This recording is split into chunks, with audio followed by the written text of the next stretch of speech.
Um, this is something that we've seen in Wales and Scotland in terms of implementation since 2014 in Scotland and 2021 in Wales. And what we have seen there is that as Votes at 16 gets implemented, as the franchise gets extended, support increases, and that's both among young people and among adults. So it's something that, when people experience it and see it, they do support. Do you think it will make a material difference to the outcome of the general election?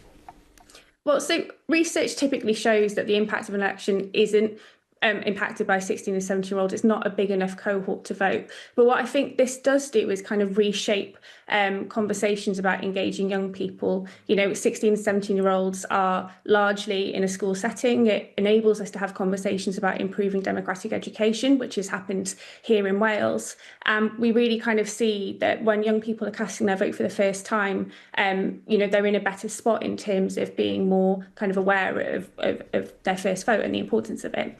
Yeah, the question has always been whether 16 or 17-year-olds were politically informed enough to vote responsibly. But that said, many 16-year-olds pay taxes, they work, they can join the army. So why wouldn't they be given the vote?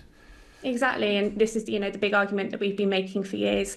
And, Votes at 16 has taken place across the UK and the sky really hasn't fallen in. If anything, it's English and Northern Irish young people who've been left out from this. And just quickly, Jess, obviously there is a split when it comes to voting. Older people tend to vote for the Tories, younger people tend to vote for Labour. Is that why it's been brought in?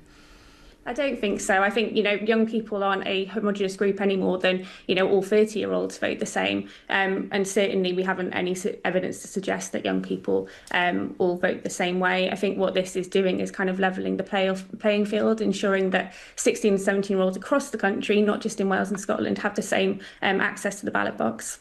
Jess, Blair, thank you very much for coming on the programme.